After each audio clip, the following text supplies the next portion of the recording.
নবীরে নিয়ে এত পরিমাণে কটূক্তি করে, এরা তো জানে ওই নবীর তিলাওয়াত এত পরিমাণে সুন্দর, ওই নবীর তিলাওয়াতের মধ্যে এত পরিমাণে মধুরতা, ওই নবীর চেহারা মুবারকের ভিতরে এত পরিমাণে মায়া, এরা ওই মায়ার প্রতি বড় পরিমাণে দুর্বল হয়ে যায়। অন্যান্য দেশের লোকেরা যখন নবীর সান্নিধ্যে আসার জন্য চেষ্টা করে, আবু জাহাল কয় কই যাইবা? বলে মুহাম্মদের দরবারে যাব। বলে ওই পাগলের দরবারে গিয়া লাভ নাই। নাউজুবিল্লাহ, বলে ওই পাগলের দরবারে যাইয়া লাভ নাই, ওখানে গেলে তুমিও পাগল হয়ে যাইবা। অন্যান্য দেশের লোকেরা, আবু জাহাল বলে না না, ওই মুহাম্মদের দরবারে যাবা না, যদি যাও তাহলে পাগল হয়ে যাওয়া যাবে না। এরা বলে তুই মুহাম্মদের দরবারে তো একটু আমার যাওয়া লাগবে। নবীর দরবারে যায়, ওই নবীর দরবারে যায়, নবীর চেহারা মুবারাকার আচরণ দেখে কালেমা পরে পরে মুসলমান হয়ে যায়। আলা আলিহি ওয়া আসহাবি وأصحابه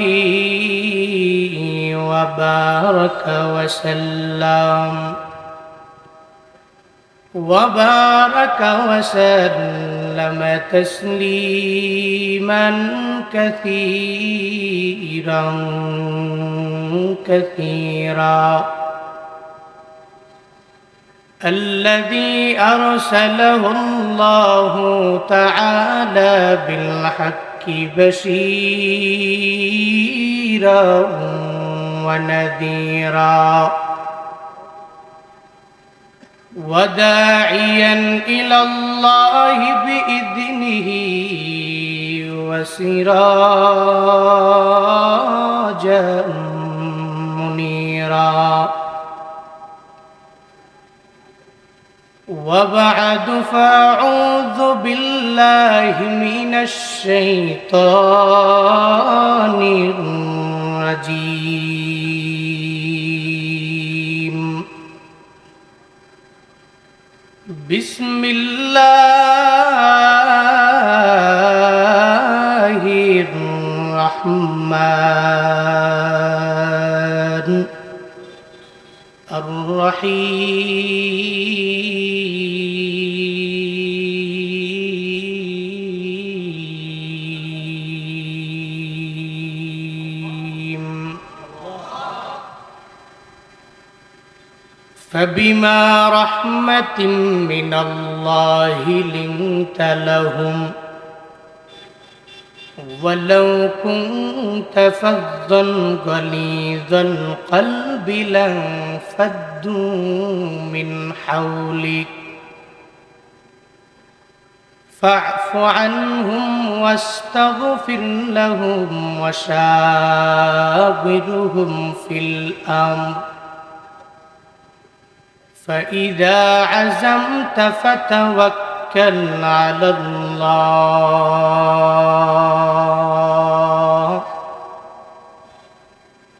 إن الله يحب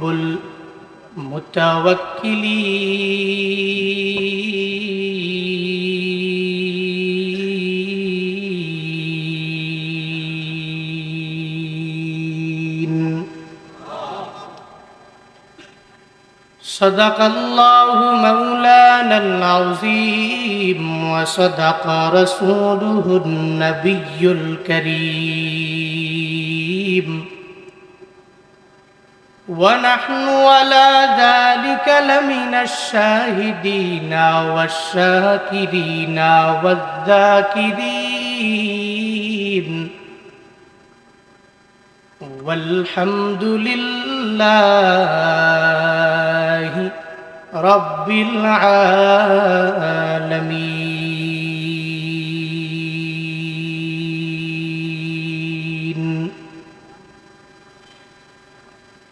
اللهم صل على سيدنا ونبينا وشفينا وحبيبنا ومولانا محمد صلى الله عليه وسلم تسليما. سبحانك لا علم لنا إلا ما علمتنا إنك أنت العليم الحكيم رب اشرح لي صدري ويسر لي أمري واحلل عقدة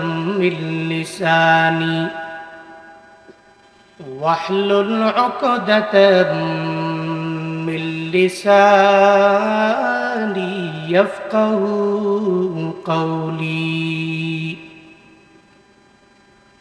ربي زدني علما ربي زدني علما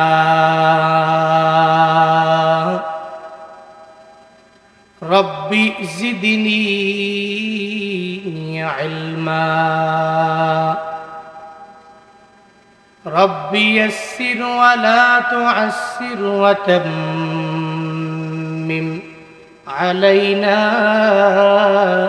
بالخير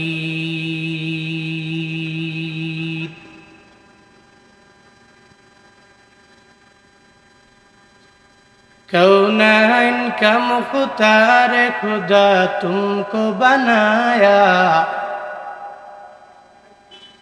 कौनैन का मुख्तार खुदा तुमको बनाया उम्मत की नगहबान खुदा तुमको बनाया उम्मत की नगहबान खुदा तुमको बनाया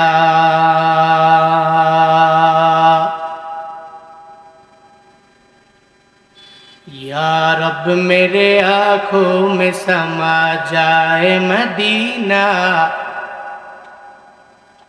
या रब मेरे आँखों में समा जाए मदीना मुद्दत से मेरे दिल में तमन्ना मदीना मुद्दत से मेरे दिल में तमन्ना मदीना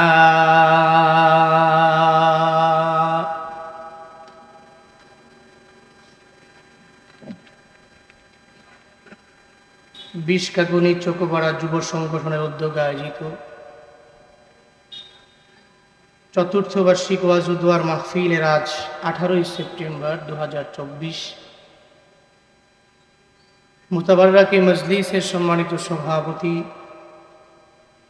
হযরত মাওলানা মুফতি ওলিউল্লাহ কাসিমি দামাত বরকতুহুম হাটকান্দা হযরত মাওলানা নূর মোহাম্মদ সাহেব দামাত বরকতুহুম পূর্বধলা আজকের এই মাহফিলে আমার পূর্বেই কোরআন এবং হাদিস থেকে দিক নির্দেশনামূলক বাণী আপনাদেরকে শুনিয়েছেন মার্কাজু শাহাবুদ্দিন আল ইসলামিয়ার প্রতিষ্ঠাতা পরিচালক কারা নির্যাতিত বাতিলের আতঙ্ক হাজারো তরুণদের হৃদয়ের স্পন্দন হযরত মাওলানা রফিকুল ইসলাম মাদানী দামাত বরকতুহুম আজকের এই মাহফিলে আমার পূর্বেই সুন্দর কথা বলছিলেন বিশিষ্ট ইসলামী চিন্তাবিদ যাত্রাবাড়ি কেন্দ্রীয় জামে মসজিদের সম্মানিত খতিব হযরত মাওলানা মুফতি জুনাইদ আহমদ সাহিব দামাত বরকতুহুম কথা বলেছেন দারুল উলুম নোমানিয়া নোমানীপাড়া নারায়ণডহর এর সম্মানিত প্রতিষ্ঠাতা পরিচালক হযরত মাওলানা ওয়াশিক বিল্লাহ নোমানী দামাত বরকতুহুম আজকের মাহফিলের সম্মানিত প্রধান অতিথি 8 নং বিশকাকুনি ইউনিয়ন পরিষদের সম্মানিত চেয়ারম্যান জনাব আমিরুল ইসলাম আল আমিন সাহিব আজকের মাহফিলের বিশেষ অতিথি মোহাম্মদ ইজাজুল ইসলাম জনি বিশিষ্ট সমাজ সেবক বিশকাকুনি আর অনেকেই আজকের এই মাহফিলে কথা বলেছেন আর অনেক অতিথি যারা আজকের এই মাহফিলে আমন্ত্রিত হয়েছেন এখানে অনেকের নাম আছে, অনেকের নাই। অনেকে আজকে এই মাহফিলের সহযোগিতা করেছেন, যাদের নাম আপনিও জানেন না। শুধুমাত্র মাহফিল কমিটির 1-2 জন ব্যক্তি হয়তো জানে, অনেকে জানে না। পৃথিবীর কোনো ব্যক্তি জানলে জানুক, না জানলে নাই। জানেন কে? জোরে বলেন। সন্দেহ আছে নাকি? আল্লাহ জান। এই জন্য ওই অনেকে যে নাম নিয়ে আমার নাম নিচে দিল কেন, এই কারণে অনেক বক্তা প্রোগ্রামে যায় না। এই কথা শুনলে আমার এত হাসি পায়। এর নাম উপরে আর মাঝে আর নিচে কি? যেখানেই আছে ওখানেই সুন্দর বলেই তো উনি দিয়েছেন, ভালো, এতটুকুতেই ভালো। কিন্তু অনেকে তার ব্যক্তিত্বে এত পরিমাণ লাগে, গায়রত বাদ দিয়ে ভিতরে কিবির নিয়ে বলে এই প্রোগ্রামেই যাচ্ছি না, এই প্রোগ্রামে আমার নাম নিচে গেল। এরকম নাই? মূলত পোস্টারের নাম উঠলেই কি আর না উঠলেই কি? আপনি রবের দরবারে কত পার্সেন্ট কবুল হয়েছেন আল্লাহ জানে। রবের পক্ষ থেকে গ্রহণযোগ্যতা কতটুকু আল্লাহ পাক আপনাকে দিয়েছেন আল্লাহ জানে, আপনি জানেন না। তাহলে এত কিবির করে ফায়দা কি, উপকার কি? আর মানুষ তো কিবির করতে পারে, এই আছে এই নাই। সকালে সুন্দর করে চলতেছে, খাবার দাবার খেয়ে মাঠে গেছে কাজ করতে, দুপুরে ওই ব্যক্তির এলান প্রত্যেকটা মসজিদে হয়েছে যে অমুক ব্যক্তি মরহুম, নাই দুনিয়ায়। এরকম নজির প্রমাণ কি আপনার চোখে পড়ে নাই? বলেন না কেন পড়ে নাই? মরণ মৃত্যু কখন কোথায় হবে আমি জানি না, কিন্তু এর উপরে আমার ভিতরে যে ক্ষমতা, যে পাওয়া, কি কিবি, কি অহংকার।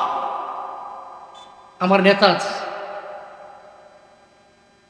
চাইলেই আমি নেতাকে একটা ফোন দিব, আমি আপনার পেছনে সারাদিন সময় দিই, অমুক এলাকায় আমাকে নিয়ে একটা বাজে কথা বললো, একটু অ্যাকশন নেন। নেতাকে কিছু বললি, নেতা ফোন করে বলে আমাকে অমুক এলাকার ভিতরে ধমক দিয়েছে, এই করেছে সেই করেছে, তোমরা 10-12 জন একটা 10 জনে বাইক নিয়ে দৌড়ে আসো, তাদের বিরুদ্ধে আমাদের যুদ্ধে লাগতে হবে। নেতার কথা শুনি না তো 500 টাকার লোভে, 1000 টাকার লোভে মোটামুটি কম দৌড়ান নাই জীবনে। ওরে কি ভাবসাব, ওই গেল সেই নেতা। এখন তো নেতারে হারিকেন দিয়াও খুঁজা পাওয়া যায় না। জাস্ট দুনিয়ায় যে নেতার জন্য আপনি আপনার জীবন দিতেও প্রস্তুত হইলেন, ওই নেতা এখন নাই, তাহলে আপনার খবর কি? জাস্ট দুনিয়ায়। আখেরাত, আখেরাত তো বাকি আছে, এটা তো ধ্বংস হয়ে যাবে। আর দুনিয়া ফানিয়াতুন ওয়াল আখিরাত বাকিয়া, দুনিয়া তো ধ্বংস হয়ে যাবে, কিন্তু আখেরাত তো বাকি থাকবে। আল্লাহ বক্তা শ্রোতা উভয়কে অহংকার মুক্ত জিন্দেগি গঠন করার তৌফিক দান করে। আর একটু আওয়াজ করে পড়েন আমিন। আর একটু জোরে সুরে বলেন আমিন। সম্মানিত হাজিরিন, শুরুতেই আমরা একটু আল্লাহকে রাজি করি, আল্লাহকে খুশি করি। সকলে একবার করে চিল্লায়া সমস্বরে পড়ি আলহামদুলিল্লাহ। আর একটু আওয়াজ করে পড়ি আলহামদুলিল্লাহ। আমার সাথে পড়ুন রব্বানা লাকাল হামদ হামদান কাসীরা তাইয়িবান মুবারাকান ফি ইয়া রাব্বি লাকাল হামদু কামা ইয়ানবাগি লিজালালি ওয়াজহিকা ওয়া আযীমি সুলতানিকা লাকাল হামদু বিল কুরআন লাকাল হামদু বিল ইসলাম লাকাল হামদু বিল ঈমান। একটু আওয়াজ করে বলেন তো আমরা প্রশংসা করলাম কার? আরেকটু আওয়াজ করে।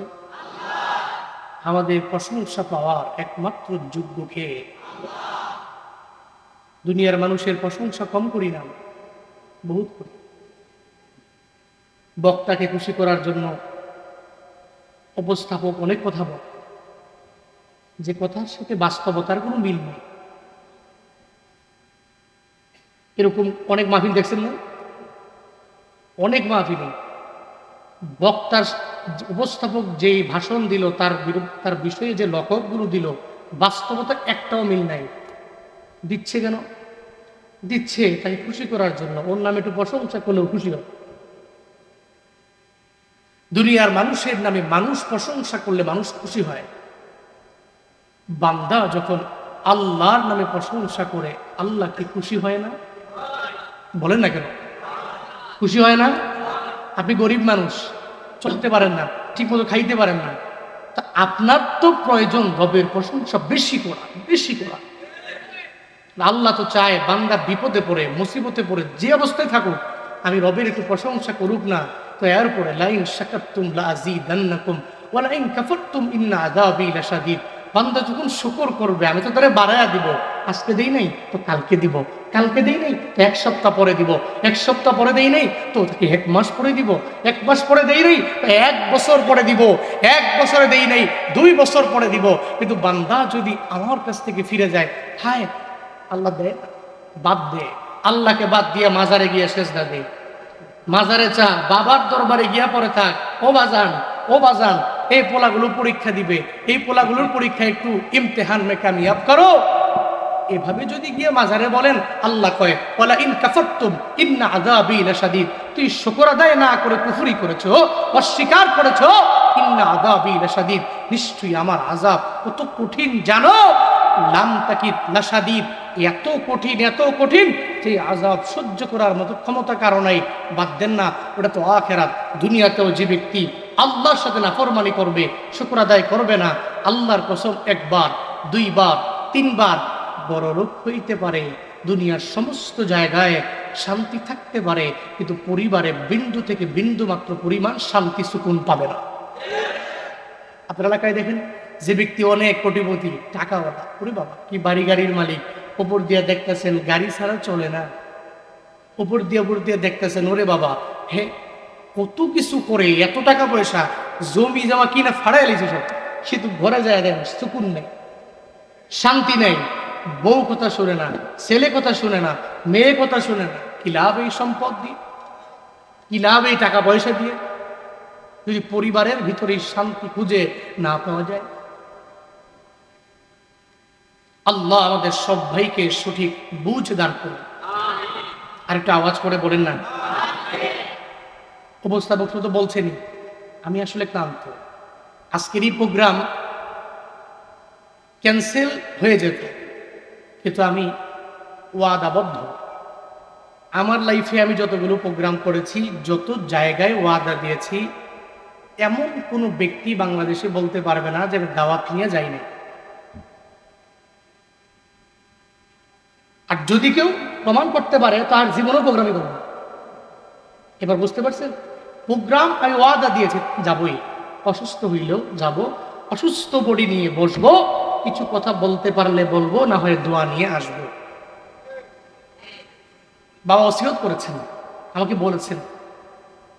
আমার পুরো পরিবার সম্পর্কে একটা ধারণা নাই, হয়তো আমাদের পুরো পরিবারটাই সবাই আলেম।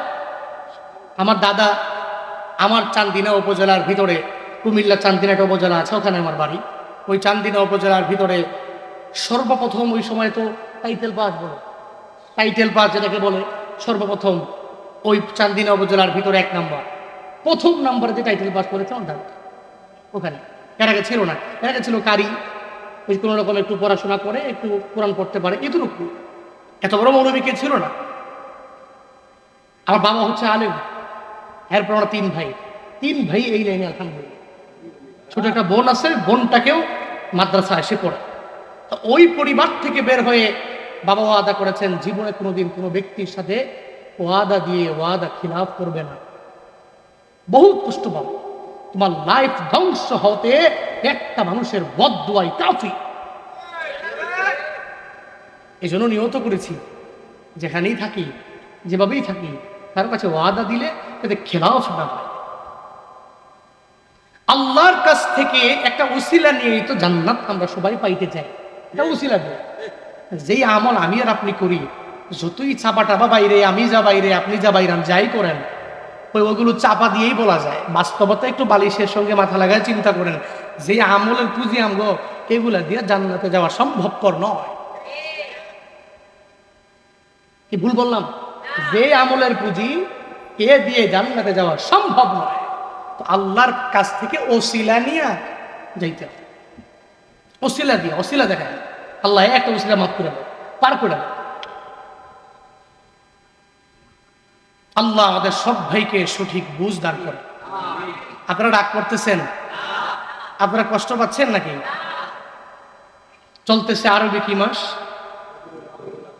বলেন না, বলেন না, কি মাস? রবিউল আউয়াল। নবীজির জন্ম মৃত্যু মাস। নবীজির জন্ম মৃত্যু মাসে নবীজির মিলাদ এন্ড সিরাত, এ দুইটা বিষয় আমাদের জীবনে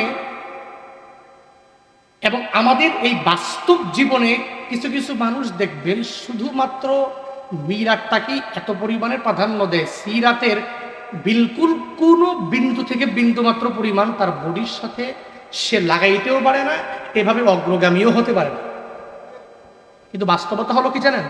বাস্তবতা হলো নবীজির মিলাদ তো মানবই, নবীজির সিরাতটাকেও ধারণ করতে হবে। নবীর আচরণ কেমন ছিল আল্লাহই তো বলছেন, ফাবিমা রাহমাতিম মিনাল্লাহি লিনতা লাহুম ওয়ালাউ কুনতা ফাজ্জান গালিজাল কলবি লানফাদ্দু মিন হাওলিক ফা'ফু আনহুম ওয়াস্তাগফির লাহুম ওয়াশাওিরহুম ফিল আমর فإذا عزمت فتوكل على الله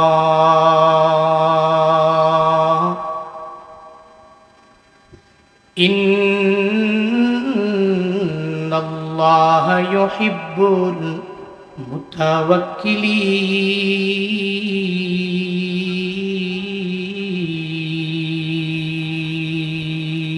المتوكلين। আল্লাহ বলেন, ও পয়গম্বর, আপনার দিলটাতে আমি আল্লাহ এত পরিমাণে মায়া দিয়া দিলাম। আমি আল্লাহ যেই মায়ার কাছে কাফের, বেঈমান, ইহুদি, নাসারা সব অনেক পরিমাণে দুর্বল হয়ে গেল। রহমাতুল্লিল আলামিনের দিলের ভিতরে আমার মাওলা এমন একটা মায়া ফিট করে দিলেন, যে মায়ার কাছে সব মানুষেরা বড় দুর্বল হয়ে গেছে। দিনের বেলাও আবু জাহাল কয়, আই উতবা, ওই মুহাম্মদের তিলাওয়াত শোনার জন্য তোমরা যাবা না? আবু জাহাল কয়, আই সাহেবা, কশিনকাল ওই মুহাম্মদের তিলাওয়াত শোনার জন্য রাতের বেলা যাইবা না? আই মুগিরা, ওই রাতের বেলা মুহাম্মদের তিলাওয়াত শোনার জন্য যাইবা না? রাতের বেলা এমন হয়ে গেল, আবু জাহাল গিয়া লাইনে দাঁড়ায় গেল, উতবাও গিয়া আবু জাহালের পেছনে দাঁড়ায় গেল, সাহেবা মুগিরা গিয়াও গোপনে গোপনে গোপনে দাঁড়ায় গেল। যারা দিনের বেলা বলে ওই মুহাম্মদের তিলাওয়াত শোনা যাবে না, ওই মুহাম্মদের ধারে কাছেও যাওয়া যাবে না, এরা সব রাতের বেলা গিয়া লাইনে দাঁড়ায় যায় নবীর তিলাওয়াত শোনার জন্য। নবীর তিলাওয়াত শুনে শুনে রাতের বেলা মজা নেয়। এরপরে যাওয়ার পথে একজনে আর একজনের সাথে ধাক্কা লেগে বলে, আবু জাহাল বলে, নবীর তিলাওয়াত শোনার জন্য মানা করলাম, কেন আসলা? উতবা সাহেবা মুগিরারে বলে, একজনের ঠেলা আর একজনের দেয়, ওইজনের ঠেলা আর একজনের কাঁধের মধ্যে দিয়া দেয়। আবু জাহাল রে কয়, তুমি সবাইরে নিষেধ কইরা তুমি মুহাম্মদের তিলাওয়াত শোনার জন্য কেন আসলা? কেন আসে রে? বলে, নবীরে উপর দিয়া যতই বারবার ধমক দেয়, বারবার নবীরে নিয়ে এত পরিমাণে কটূক্তি করে, এরা তো জানে ওই নবীর তিলাওয়াত এত পরিমাণে সুন্দর, ওই নবীর তিলাওয়াতের মধ্যে এত পরিমাণে মধুরতা, ওই নবীর চেহারা মুবারকের ভিতরে এত পরিমাণে মায়া, এরা ওই মায়ার প্রতি বড় পরিমাণে দুর্বল হয়ে যায়। অন্যান্য দেশের লোকেরা যখন নবীর সান্নিধ্যে আসার জন্য চেষ্টা করে, আবু জাহাল কয়, কই যাইবা? বলে, মুহাম্মদের দরবারে যাব। বলে, ওই পাগলের দরবারে গিয়া লাভ নাই। নাউযুবিল্লাহ, বলে, ওই পাগলের দরবারে যাওয়া লাভ নাই, ওখানে গেলে তুমিও পাগল হয়ে যাইবা। অন্যান্য দেশের লোকেরা আবু জাহাল বলে না না, ওই মুহাম্মদের দরবারে যাবা না, যদি যাও তাহলে পাগল হয়ে যাওয়া যাবে না। এরা বলে তুই মুহাম্মদের দরবারে তো একটু আমার যাওয়া লাগবে। নবীর দরবারে যায়, ওই নবীর দরবারে যায় নবীর চেহারা মুবারাকার আচরণ দেখে কালেমা পরে পরে মুসলমান হয়ে যায়। ওই নবীর আখলাকের কাছে এরা বড় দুর্বল, এত পরিমাণে দুর্বল এরা হয়ে গেল। আবু জাহাল কয় ওই মুহাম্মদের দরবারে যাওয়া যাবে না। উতবা সাহেব বা মুগিরাও বলে মুহাম্মদের দরবারে যাওয়া যাবে না, গেলে তোমরা পাগল হয়ে যাবে। এরা দৌড়ায় নবীর দরবারে যাইয়া এরপরে কালেমা পড়ে মুসলমান হয়ে যায়। কেমনে সম্ভব হয়ে গেল? নবীর আখলাকের মাধ্যমে সম্ভব হয়ে গেল, নবীর আচরণের মাধ্যমে সম্ভব হয়ে গেল। নবীর ভিতরে বিন্দু মাত্র পরিমাণ কিবির নয়, যার কারণে সম্ভব হয়ে গেল। কিন্তু উলামায়ে হক্কানি রব্বানি যারা আছে এদের মধ্যে অনেকে ভালো আছে, আবার কিছু কিছু আছে অন্তরের মধ্যে এমন ভাব নিয়ে চলে আমার মতো বড় আলেম কেউ হতে পারে না, আমার মতো বড় বুজুর্গ এই এলাকার মধ্যে কেউ হতে পারে না, আমার মতো বড় আলেম কেউ হতে পারে না, আমার মতো বড় শিক্ষক কেউ হতে পারে না, আমার মতো দামি হাফেজ কেউ হতে পারে না। তখন দেখবেন আর মানুষের মানুষই মনে করে না। একবার যখন অন্যায় করে, দুইবার যখন খারাপ ব্যবহার করে, তিনবার যখন খারাপ ব্যবহার করে, পাঁচবারের বেলায় মানুষ তার দিকে থুতু নিক্ষেপ করে আর জানায়া দেয় এতদিন যারে ভালোবাসলাম আজকে দেখে আর ভালোবাসা দিতে পারবো না। যার কারণে ওই আলেম এতদিন পর্যন্ত তারে ছাড়া মানুষ চলতেও পারে না, এতদিন পর্যন্ত ওরে ছাড়া মানুষ কোথাও যায় না, ওরে ছাড়া প্রোগ্রামও করায় না। হঠাৎ করে থুতু দেয় কেন? বলে ভিতরে কি বিয়ে ঢুকলো এই কারণে। মদিনাওয়ালা নবীর আদর্শ থেকে লাইনচ্যুত হওয়ার কারণে ওই ব্যক্তিটাকেই ওই ব্যক্তিগুলো থুতু নিক্ষেপ করতে বাধ্য হয়ে যায়। কিন্তু আমার নবীর গুণ কেমন? ওই নবীর গুণের কাছে সব কাফেরেরা পর্যন্ত বান্দা বড় দুর্বল হয়ে গেল। ওই নবীর আখলাকের দরবারে দুনিয়ার সমস্ত বেঈমানেরা পর্যন্ত বড় দুর্বল হয়ে গেল।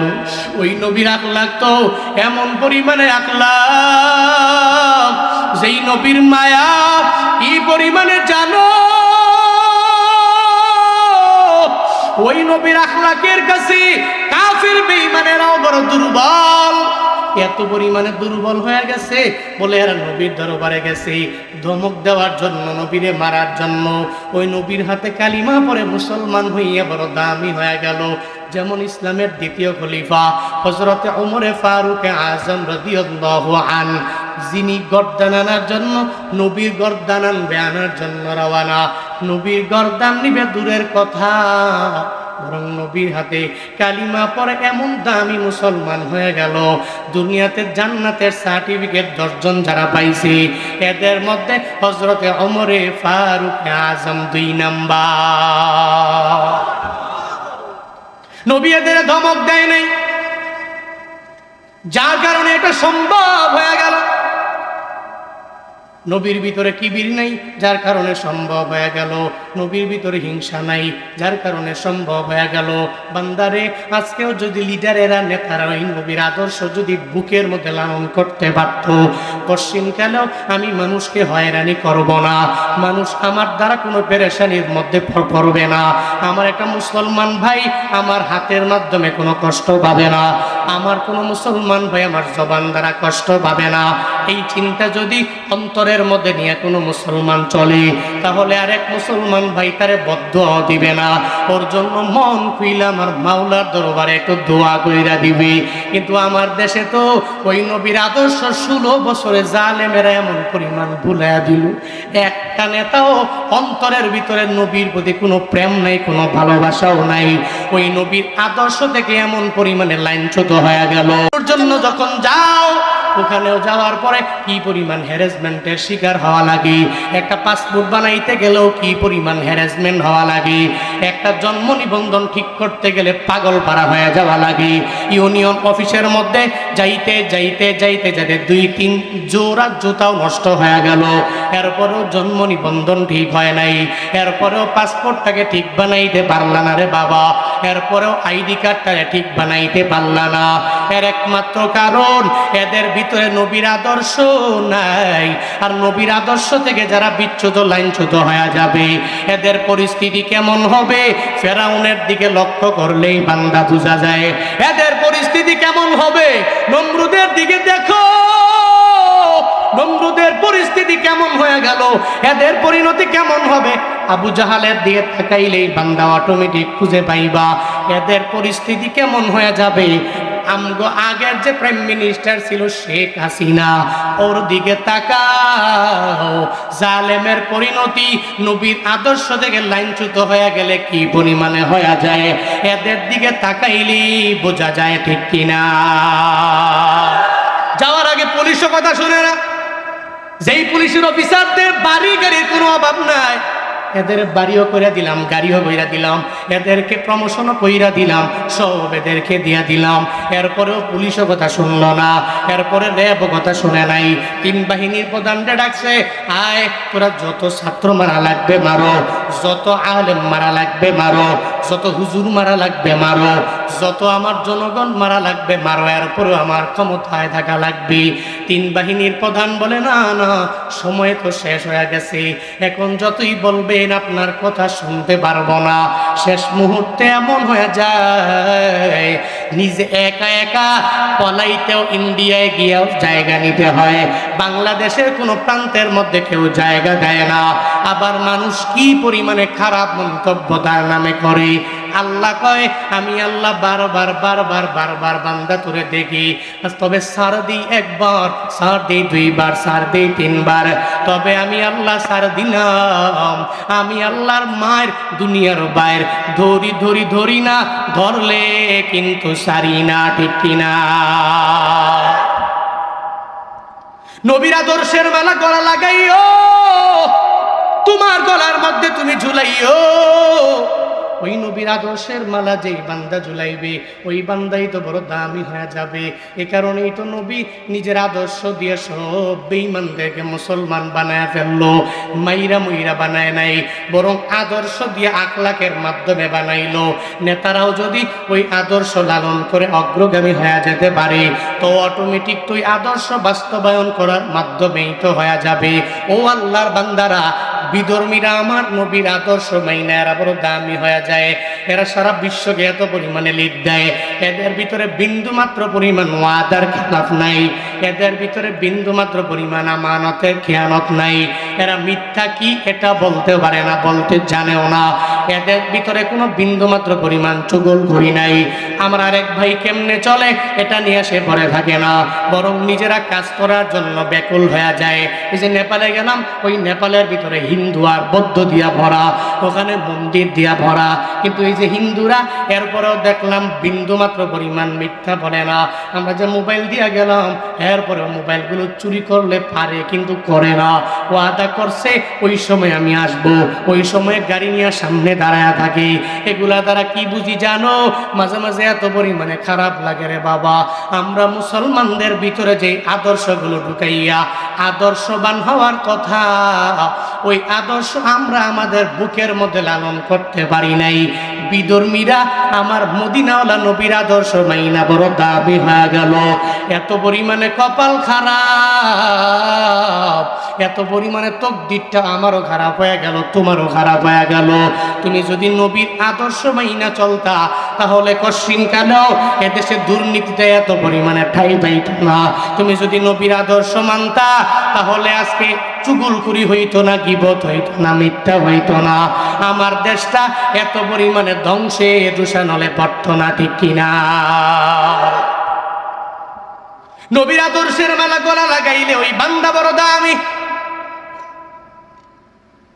রাহমাতুল্লিল আলামিনের জন্ম মৃত্যু মাসের মধ্যে তোমার আমার জন্য শিক্ষায়িত হবে, এটা বলে নবীর আদর্শের মালা গলায় লাগাবো। আমি সব জায়গায় ঘুরে ঘুরে রেলি করব, এটাই তো আমার মাকসাদ হবে না। বরং মাকসাদ হবে নবীর আদর্শের মালা গলার মধ্যে লাগাইয়া নবীর সিরাতটাকে নিজের বুকের মধ্যে ধারণ করব, আমার বডিতে ধারণ করব, আমি আমার নিজেকেও পরিপূর্ণ চেঞ্জ বানায়া ফেলবো। এটাই তো তোমার আমার মিশন হওয়া দরকার। অথচ কেমন হলো, ঈদে মিলাদুন্নবীর দিনে রেলি করার জন্য লাইনে লাইনে দাঁড়ায় গেল। আমি এমন লোকও দেখছি আমার এলাকার ওই লোক জীবনে এক ওয়াক্ত নামাজও পড়ে না, এমনকি জুমার নামাজটাও পর্যন্ত আদায় করে না। ওই ব্যক্তি বলে বিশ্বনবীর আগমন, শুভেচ্ছা, স্বাগতম, ওহাবিরা নিপাত যাক, সুন্নিরা জিন্দাবাদ, এটা বলে স্লোগান দেয়। আল্লাহ কয় তুই আমার নবীরে ভালোবাসো, এটা মুখ দিয়া বললেই হবে। নবীরে ভালোবাসলে শুধু মুখ দিয়া বললে হয় না, নবীর ভালোবাসা নামাজ দিয়া, রোজা দিয়া, সুন্নত দিয়া বোঝানো লাগে, ঠিক কিনা? নবীর ভালোবাসা শুধুমাত্র ঈদে মিলাদুন নবীর দিনে রেলি করার মাধ্যমে নয়। ওই নবীর ভালোবাসা কেমনে হবে? বলে নবীর ভালোবাসা হবে নবীর সুন্নতের উপরে আমল করার মাধ্যমে। নবীর সুন্নতের আমল কেমনে করবা? বলে সাহাবায়ে কেরামদের নমুনা বানাও, যারা নিজের জীবন পর্যন্ত দিয়ে দিল, যারা নবীর জন্য এত পরিমাণে পাগল পারা হয়ে গেল। ওই সাহাবায়ে কেরামেরা ওই নবীর জন্য নিজের জীবনের শেষ সবটুকু দিয়া দিল, একটা মাত্র বার রহমাতুল লিল আলামিনের চেহারা মোবারক দেখার জন্য নিজের জীবনের সর্বস্ব যারা বিলীন করে দিয়া গেল। এদের তুমি তোমার চলার পথে এমন আদর্শ বানায় নাও, এরা যদি পারে তাহলে আমি কেন পারবো না? আমার অমুক ভাই পারলে আমি কেন পারবো না? সে যদি নবীর সুন্নতের উপরে আমল করতে পারে তাহলে আমি কেন পারবো না? ও আল্লাহর বান্দা আব্দুল উজ্জা আব্দুল্লাহ জুলবাদাইন, ওই সাহাবীর নাম অনেক বান্দা শুনছি, ওনাদের বয়ান শুই না চোখের পানি ফালায় কান্না করছি। এমন ব্যক্তিও তো এখানে আছে চোখের পানি ফালায় কানছে রে সাহাবায়ে কেরামের জীবনী শোনার পরে। যে আব্দুল উজ্জা ইসলাম ধর্ম গ্রহণ করার আগে উজ্জার বান্দা, মানে উজ্জার গোলাম নামে যার নামকরণ করলো মা বাবা। ছোটবেলায় যখন মা দুনিয়া থেকে বিদায় নিয়ে চলে গেল, একজন মা হারা এতিমের এমন একটা দশা হয়ে যায়, যেখানে মা নাই এখানে ওই বান্দার তো আর কেউ নাই। বাবাই তো আমার এলাকায় বলে মা মরে গেলে বাবা তালুই হয়ে যায়, আপনার এলাকায় কি বলে আমি জানি না। মা মারা গেল, মা হারাইয়া আব্দুল উজ্জা বড় অসহায়, এত পরিমাণে অসহায় হয়ে গেল, যেখানে যায় মায়ের আদর কোনো পায় না। ও বান্দারা যারা মায়ের আদর পায় না, ওই বান্দাই তো জানে মায়ের আদর ছাড়া কি পরিমাণে ছটফট লাগে। বিদেশের বাড়িতে থাকে, এরপরেও ভিডিও কলে ফোন দেয়, মারে তোমার চেহারা না দেখলে আমার ঘুম হয় না, একটা বার টেলিফোন দাও, এরপরে তোমার সাথে আমি কথা বলবো, এরপরে আমি রাতের বেলা বিছানায় ঘুমানোর জন্য যাইব। দিনে রাতে মিলে একটা বারের জন্য মায়ের কাছে টেলিফোন দেয়। কেন জানুনি?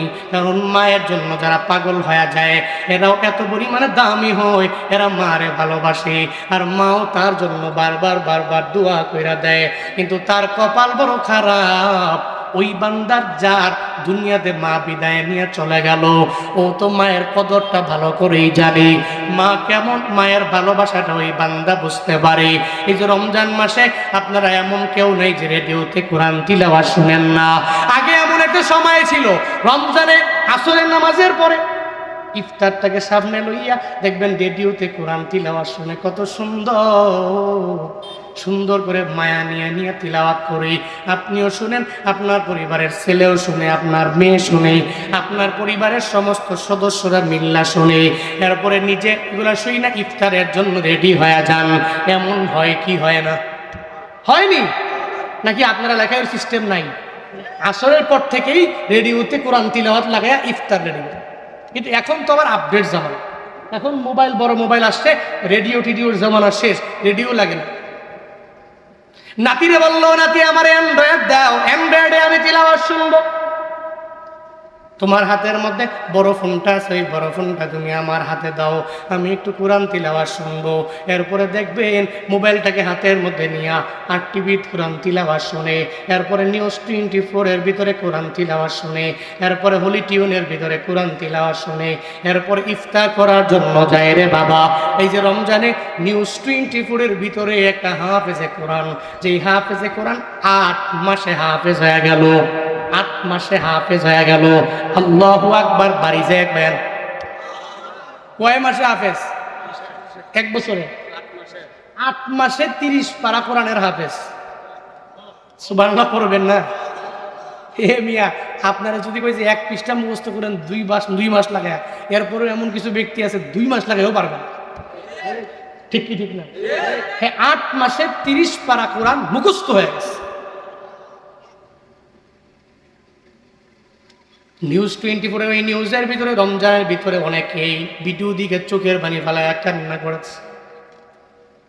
8 মাসে কোরআনের বড় হাফেজ হয়ে গেল।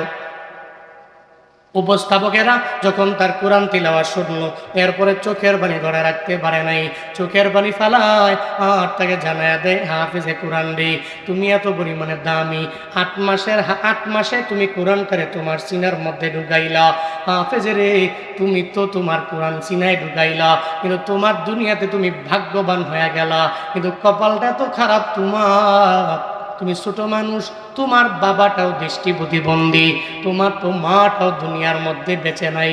উপস্থাপক চোখের পানি ছেড়ে দিয়া জানায়া দেয়, এই দুনিয়াতে যদি কোনো বান্দার বাবা না থাকে, তাহলে তার যদি মা থাকে, একজনই যদি জিজ্ঞাসা করে, এই ছেলে তোমার বাবা আসেনি?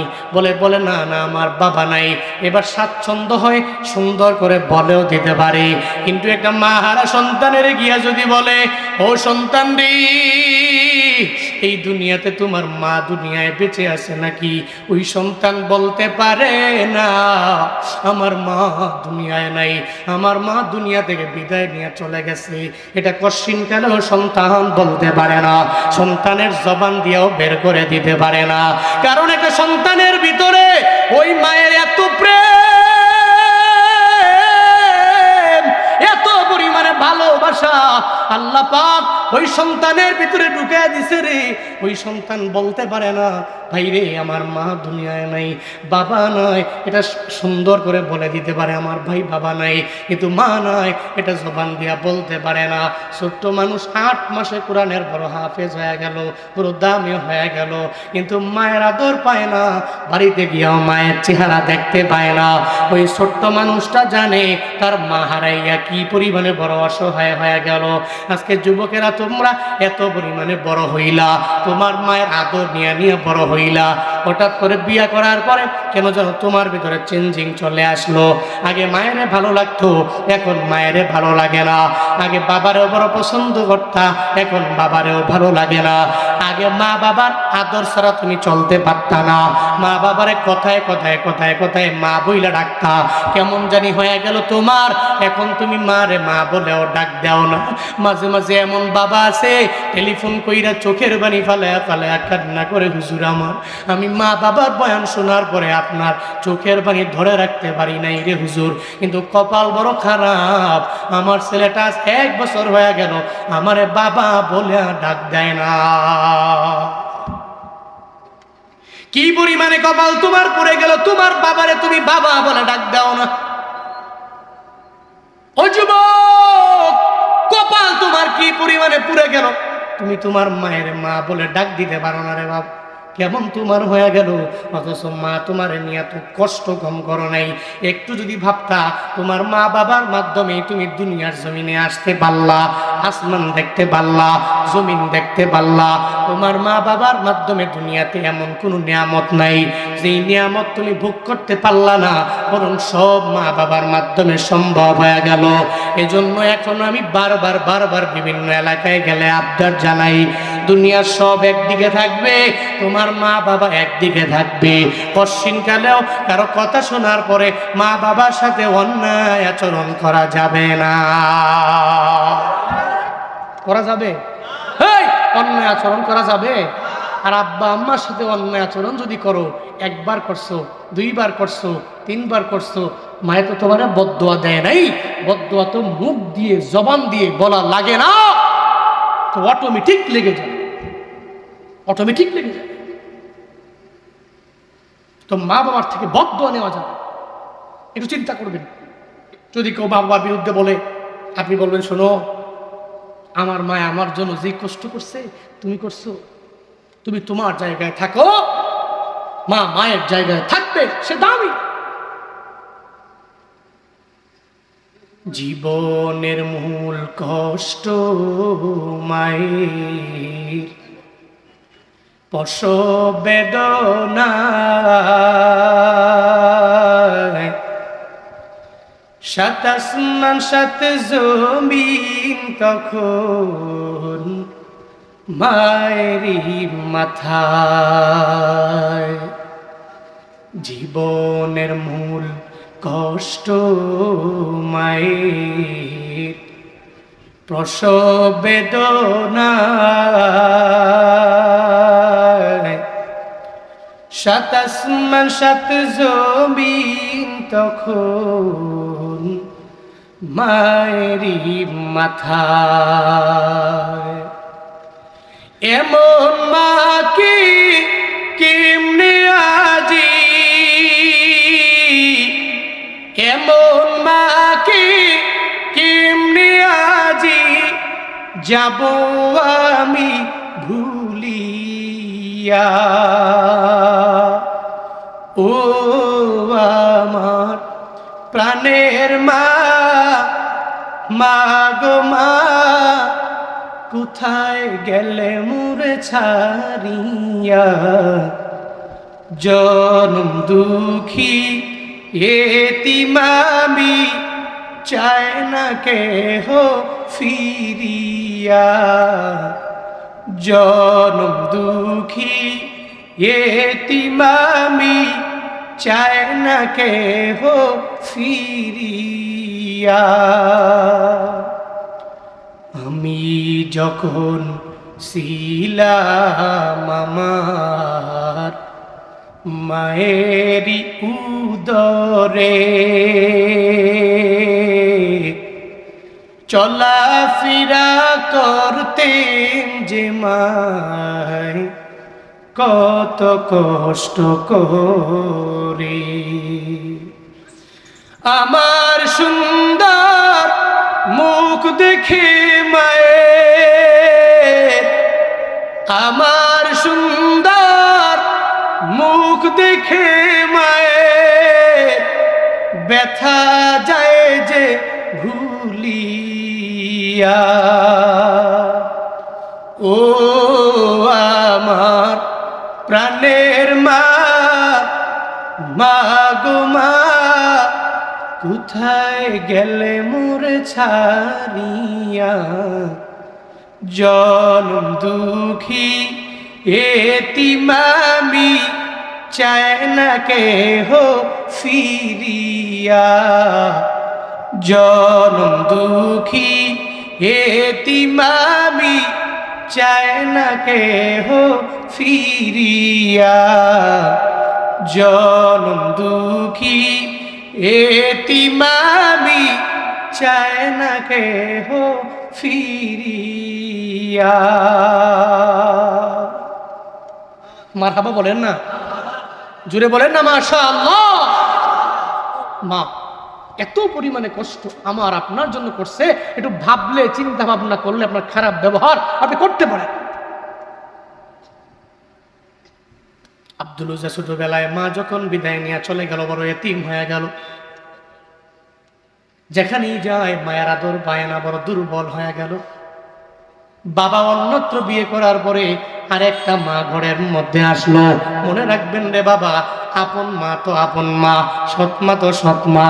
জীবনে কোনো দিন সৎ মা তো আপন মায়ের মতো হতে পারে না। সৎ মা যখন ঘরের মধ্যে চলে আসলো, আব্দুল উজ্জার কয়েকদিন পরে বাবাও বিদায় নিয়ে চলে গেল। এখন বাবাও দুনিয়ায় নাই, আবার মাও দুনিয়ায় নাই। বিভিন্ন জায়গায় গেলে বিভিন্ন জায়গায় শুনতে পায় মদিনায় নাকি একজনে ইসলামের দাওয়াত দেয়, কালিমার নামে নাকি দাওয়াত দেয়। তার আদর্শ বলে এত সুন্দর, যে সুন্দর আদর্শে আদর্শবান হওয়ার জন্য আব্দুল উজ্জার ভিতরে আস্তে আস্তে নবী প্রেম জাগতে শুরু করে দেয়। এবার হঠাৎ করে একদিন মা আব্দুল উজ্জারের সঙ্গে করে লইয়া, সৎমা বলে আমি তোমার লালন পালন করতে পারবো না, তোমার চাচার ঘরের মধ্যে আমি তোমার নিয়ে দিয়ে আসবো। আব্দুল উজ্জারের সঙ্গে করে লইয়া যখন চাচার দরবারে নিয়ে যায়, চাচার কাছে নিয়ে বলে, এই আব্দুল উজ্জার চাচা, আব্দুল উজ্জারে আপনার দরবারে হ্যান্ড ওভার করে দিলাম, তাকে দেখে শুই না রাখবেন, আপনার বাড়ির মধ্যে যত কাজ আছে তার মাধ্যমে করাবেন, তাকে খাবার দিয়ে দিবেন। আব্দুল উজ্জারে দিয়ে আসলো, চাচার দরবারেই পড়ে থাকি, চাচায় খাওয়ায়, চাচায় লালন পালন করে, চাচায় কাপড় চোপড় কিন্না দিল, চাচার ঘরে থাকে। একদিন হঠাৎ করে যখন খাবারের প্লেটের মধ্যে বসলো, কেমন যেন হয়ে গেল, চাচায় খায়, ভাতিজা যেন হঠাৎ করে খায় না, আব্দুল উজ্জা খায় না, কিন্তু আব্দুল উজ্জার চাচা খায়। একবার জিজ্ঞাসা করে, কেন তুমি খাও না, কথা বলে না। এরপরে দুইবার যখন বলে, আব্দুল উজ্জারে কেন তুমি খাও না, কথা বলে না। এরপরেও তিনবারের সময় বারবার ধমক দিয়া বলে, আব্দুল উজ্জারে এতদিন তো তুমি আমার ঘরের মধ্যে খাইলা, এক প্লেটের মধ্যে আমি চাচায় খাইলাম, এরপরে তুমিও খাইলা, আজকে এমন কি হয়ে গেল, তুমি কেন খাও না রে আমার ভাতিজা? আব্দুল উজ্জা ডেকে বলে, চাচা রে, ওই নবীরে তুমি চিনোনি, যেই নবীর আদর্শের মালা নাকি গলার মধ্যে পড়লে নিজেও দামি হতে পারবো, দুনিয়াতেও দামি, আখিরাতেও দামি হয়ে যাব।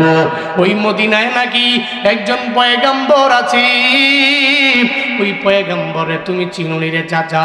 বলে, ওই নবীর নাম তো আমি শুনেছি, ওনার আদর্শ বড় সুন্দর, এই ব্যাপারে আমি চাচা ভালো করেই জানি। একজন বিধর্মী হইয়াও এটা জানে যে আমার নবীর আদর্শ বড় সুন্দর।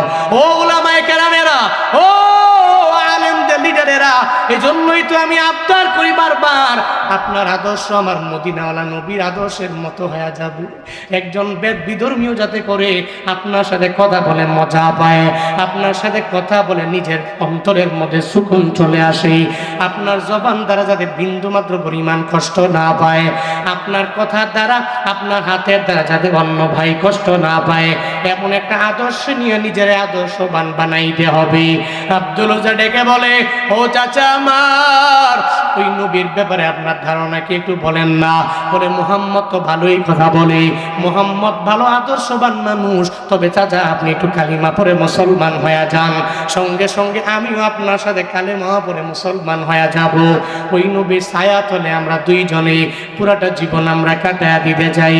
আব্দুল উজ্জা চাচা বলে, না রে, ওই নবীর আদর্শ তো ঠিকই মানি, কিন্তু নবীর কালেমা কশিন কালেও পরে মুসলমান হওয়া যাবে না, আমার বাপ দাদার ধর্মের ভিতরে চুন কালি মাখানো যাবে না, আমার বাপ দাদার ধর্মের মধ্যে থাইকে আমার মরণ হবে, আমি অন্য কোনো ধর্মে ধর্মান্তরিত হতে পারবো না। আব্দুল উজ্জার অন্তরের ভিতরে তো নবীর প্রেম, ওই নবীর প্রেমে পাগল করা হইয়া আব্দুল উজ্জা বলে, চাচা রে, ও চাচা, যদিও আপনার অন্তরের ভিতরে নবীর প্রতি কোনো প্রেম নাই, কোনো ভালোবাসা নাই, ওই নবীর আদর্শের মালা গলার মধ্যে আমি লাগাইতে চাই রে চাচা, আমি আপনার খানার প্লেটের মধ্যে একসাথে এখানেই জানায়া দিতে চাই, লা ইলাহা ইল্লাল্লাহু মুহাম্মাদুর রাসূলুল্লাহ। আব্দুল উজ্জা মুসলমান হয়ে গেল। চাচার মাথা কি গরম না ঠান্ডা? আর কথা বলো না কেন? আমি তোর লালন পালন করলাম, আমি তোরে খাওয়াইলাম, আমার প্লেটের মধ্যে একসাথে খাইলা, কিন্তু হঠাৎ করে আমার সামনে তুই কালেমা পরে ধর্মান্তরিত হয়ে গেলা, অন্য ধর্মের অনুসারী হয়ে গেল। আব্দুল উজ্জা তো কশিন কালেও এটা মেনে নিতে পারলো, তার চাচা তো মেনে নিতে পারে না।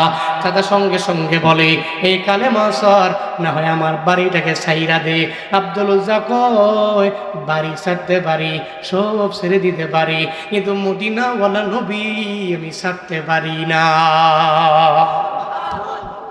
সুবহানাল্লাহ, বাড়ি যায় কোয়েন, আরো জোরে বলেন না সুবহানাল্লাহ।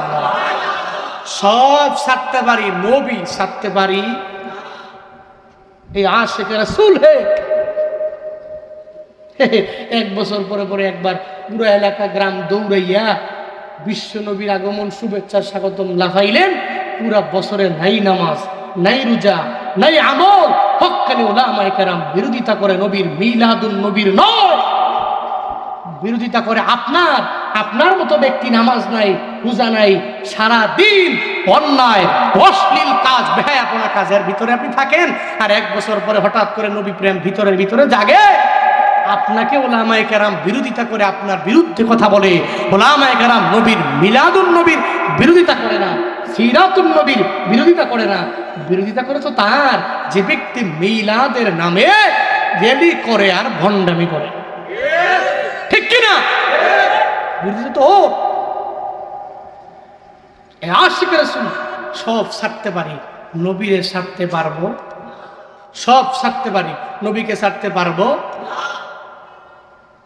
আব্দুল উজ্জা এবার জানায়া দিল, চাচারে বাড়ি ছাড়তে পারি, অসুবিধা নাই, নবী ছাড়তে পারি না। চাচায় কয়, ভাতিজা রে, আমার সব আমি তোমারে যা দিয়েছিলাম সব আমার এক এক এক এক করে আমাকে দিয়ে দেওয়া লাগবে। বলে কি দেওয়া লাগবে? বলে আমার তো তোমার পরনের মধ্যে উপরের যে কাপড়টা আছে এই কাপড়টা আমার টাকায় কেনা, তুমি এটা আমার কাছে দিয়ে দাও। অসুবিধা নাই, ধরেন খুলে আমি আপনারে দিয়া দিলাম। তোমার আমি জীবনে যা দিয়েছিলাম সব তুমি আমারে দিয়া দাও। বলে ধরেন সব আমি আপনার হাতের মধ্যে দিয়া দিলাম। এরপরে লাস্ট মুহূর্তে শুধুমাত্র লুঙ্গি খানা আছে, সব চাচায় নিয়ে গেল। এবার চাচায় কয়, ভাতিজা রে, তোমার লুঙ্গিটা তুমি আমারে দিয়ে দেওয়া লাগবে, কারণ এই লুঙ্গিটাও তো আমার টাকায় কেনা, এই লুঙ্গিটা তুমি আমারে দাও, লুঙ্গিটা পর্যন্ত আমি নিয়ে যাব।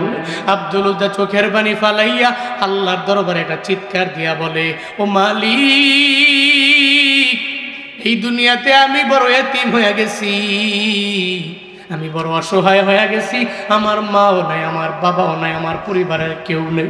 আমি যার কাছে গিয়া উঠবো এমন কোনো ব্যক্তি ঠাই দেওয়ার মতো আমার ঘরের মধ্যে নাই, আমার পরিবারের মধ্যে নাই।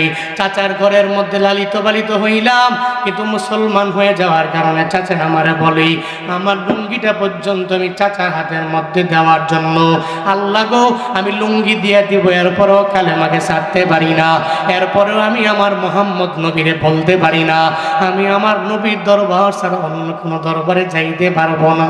আল্লাহ গো এই লুঙ্গিটা পর্যন্ত আমি তোমার জন্য, তোমার নবীর জন্য কুরবান করে দিতে পারি। ভাতিজা ডেকে বলে, ও চাচা আমার, আমি আমার মাকে ছোটবেলায় হারাইছি,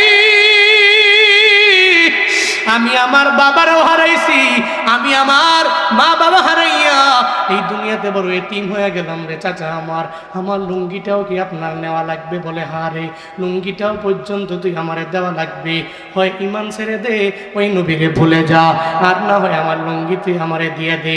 আব্দুল উজ্জা এবার লুঙ্গিটাকে খুইলা চাচার হাতের মধ্যে দিয়া দেয়, লজ্জাস্থান থেকে ধুইরা দৌড়াইয়া সৎ মায়ের দরবারে চলে যায়।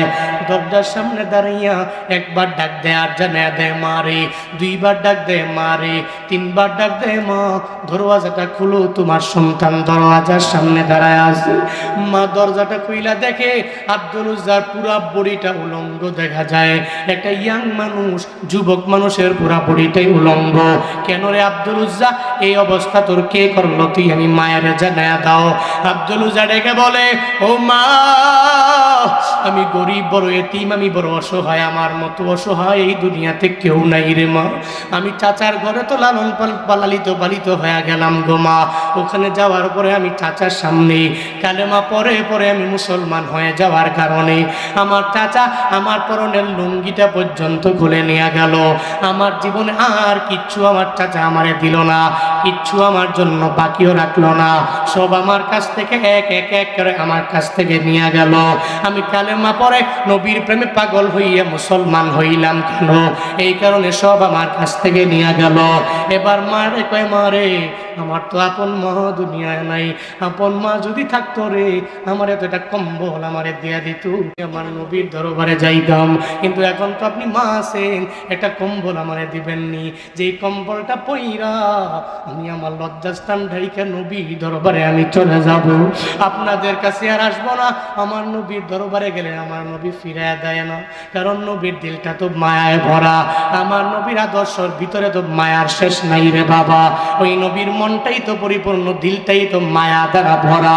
ওই নবীর দরবারে আমি আব্দুল উজ্জা যদি যাই, আমার নবী আমারে ফিরিয়ে দিতে পারবে না রে মা, আমার একটা কম্বল দেও, আমি কম্বল দিয়ে আমার পুরা বডিটারে আমি ঢাকবো, এরপরে আমি আমার মদিনাওয়ালা নবীর দরবারে যাব।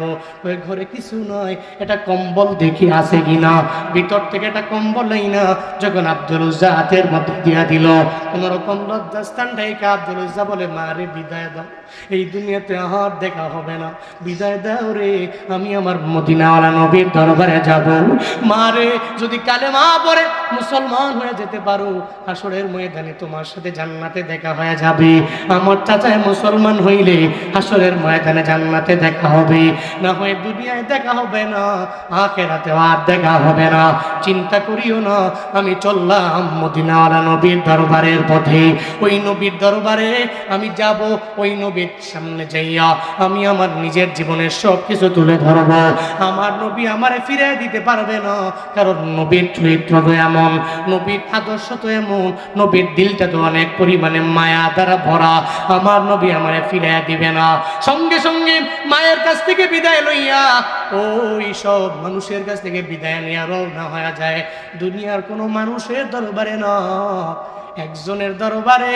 ওই নবী, একজনের নবী, চিল্লায়া বলো তার নাম আল্লাহ। কার নবী?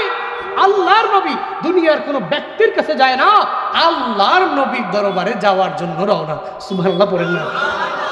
দুনিয়ার মানুষ তো ফিরিয়ে দিতে পারে, নবী তো ফিরিয়ে দিতে পারে। ফিরিয়ে দিতে পারে নবী, ফিরিয়ে দিতে পারে। আর ওই স্থান তো এমন, মদিনার পানে দৌড়ে ছুটে যায়, নবীর দরবারে যাব, নবীর সান্নিধ্যে যাব। ওরে বাবা, ভিতরে কি পরিমাণে মায়া। ওমরার জন্য যারা নিয়ত করে শুধু যে ওমরায় যাব, দেখবেন ভিতরে কি যে একটা ফিল তৈরি হয়। আরে মদিনায় যাব, মক্কায় যাব, ওখানে তো গেলেই ভালো লাগে, গেলেই তো মজা লাগে। এটা তো ভিতরে অটোমেটিক্যালি ফিল তৈরি হয়, একটা অনুভূতির সৃষ্টি হয়, অটোমেটিক মক্কা মদিনার জন্য পাগল পারা হয়ে যায়। ও বান্দা, শুধু কি তাই? যেদিন প্রথম মদিনায় নবীর রওজার সামনে গিয়া দাঁড়ায়, নবীর রওজা দেখলে আশেকে রসুলের চোখের পানি গড়ায়া গড়ায়া গড়ায়া গড়ায়া টপ টপ করে পড়ে, কারণ সে নবীর জন্য বড় পাগল। আর এই জায়গাটা তো ভালোবাসা, এই জায়গাটা তো ভালো লাগা। ঠিক কি ঠিক না? এটা ভালো লাগার জায়গা, ভালোবাসার জায়গা মদিনা, ভালো লাগার জায়গা মদিনা, ভালোবাসার জায়গা মদিনা, ভালো লাগার জায়গা মদিনা। আমার সাথে বলতে হবে, বললে আমি বলবো, বলবেন? ভালোবাসার জায়গা মদিনা, ভালো লাগার জায়গা মদিনা, ভালোবাসার জায়গা মদিনা, ভালো লাগার, সবাই ভালোবাসার জায়গা মদিনা, ভালোবাসার জায়গা মদিনা, ভালো লাগার জায়গা মদিনা। এত সুন্দর জায়গা কোথাও দেখি না, এত সুন্দর জায়গা কোথাও দেখি না, সাজিয়েছেন দয়াল রব্বানা, ভালো লাগার জায়গা মদিনা, ভালোবাসার জায়গা মদিনা, ভালো লাগার জায়গা মদিনা, ভালোবাসার জায়গা মদিনা। মদিনা শরীফে নূরের খাজিনা, মদিনা শরীফে নূরের খাজিনা, আশিক ছাড়া অন্য বুঝে না, ভালো লাগার জায়গা মদিনা, ভালোবাসার জায়গা মদিনা, ভালো লাগার জায়গা মদিনা, ভালোবাসার জায়গা মদিনা। বলেন, ভালোবাসার জায়গা মদিনা, ভালো লাগার। যতই দরুদ পড়ি তিতি মিটে না, যতই দরুদ পড়ি তিতি মিটে না, সুন্নতেও শান্তি থাকে না, ভালো লাগার জায়গা মদিনা, ভালোবাসার জায়গা মদিনা, ভালো লাগার জায়গা মদিনা, ভালোবাসার জায়গা মদিনা।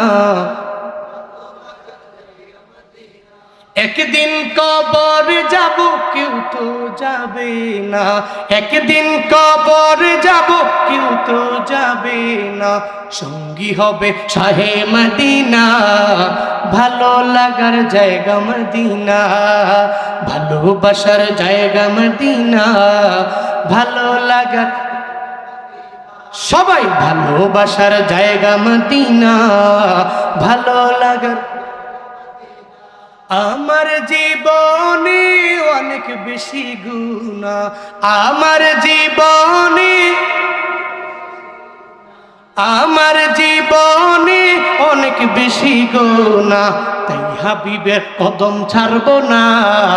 ভালো লাগার জায়গা মদিনা, ভালোবাসার জায়গা মদিনা, ভালো লাগার জায়গা মদিনা, ভালোবাসার জায়গা মদিনা।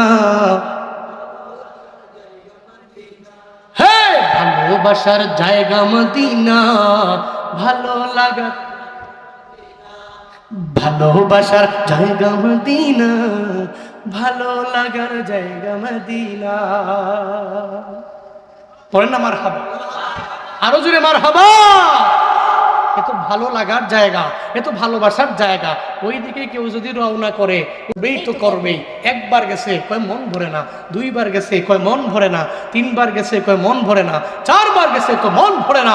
ওখানে গেলে মজা মারলতা নয়, বিররণ, বার বার বার বার যাইতেই মন চায়। আল্লাহ জীবনে একবার হলেও আমার এই ভাইদেরকে তুমি মক্কা মদিনার মেহমান বানাও। আর একটু আওয়াজ করে আমিন, আর একটু জোরে বলে না আমিন। আব্দুল উজ্জা মায়ের দরবার থেকে বিদায় নিয়ে রওনা হয়ে যায়, নবীর দরবারে যাব। আমারে বিদায় দাও, আমি নবীর দরবারে চলে যাব। রহমাতুল্লিল আলামিনের দরবারে আব্দুল উজ্জা রওনা। আব্দুল উজ্জা নবীর দরবারে যাইয়া নবীর সামনে দাঁড়ায়া যায়।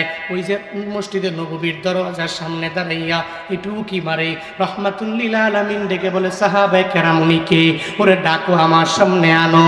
আব্দুল উজ্জার ডাইকা নিয়ে নবীর সামনে যখন দাঁড় করাইয়া দিল, নবী ডেকে বলে, কে রে, কি তোমার পরিচয়, তুমি আমারে জানো? আব্দুল উজ্জা চোখের পানি ছেড়ে দিয়া বলে, পয়গম্বর, আমি জানি আপনি বড় সুন্দর, কিন্তু আপনার চেহারা মোবারক যে এত পরিমাণে সুন্দর, আমি তো জীবনেও কল্পনাও করতে পারি নাই। ওই নবীর চেহারা মোবারক কত পরিমাণে সুন্দর জানো নি রে বাবা? আম্মাজান আয়েশা সিদ্দিকা রাদিয়াল্লাহু আনহার ওই হাদিসটা পড়লেই তো বোঝা যায়। হুজরা মোবারকে আম্মাজান আয়েশা কাঁথা সেলাই করতেছে সুই দিয়া, হঠাৎ করে সুইটা পড়ে গেল, ওখানে কোনো বাতি নাই। সেই বাতির সাহায্যে ওই সুইটারে খুঁজে পাইবে। তৎক্ষণাৎ রহমাতুল্লিল আলামিন রুমের ভিতরে ঢুকলো। ওখানে ঢুকার পরে আম্মাজান আয়েশা বলেন, আমার ঘরে বাতি নাই।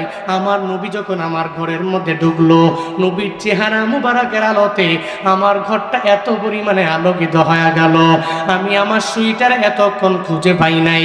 নবীর চেহারা মুবারকের আলোতে আমি আমার সুইটারে খুঁজে পাইলাম। আব্দুল উজ্জা ডেকে বলে, ও পয়গম্বর, আপনি বড় সুন্দর, এত পরিমাণে সুন্দর নবী আমি কল্পনাও করতে পারি নাই। আব্দুল উজ্জা এবার ডেকে বলে, নবী গো, আমি আপনার দরবারে আসছি, আমার পরিচয় জানতে চেয়েছেন। নবী গো, আমি বড় এতিম মানুষ, আমার মা নাই, আমার বাবা নাই, এই দুনিয়াতে আমাকে নেওয়ার মতো, বুকে নেওয়ার মতো আমার কেউ নেই।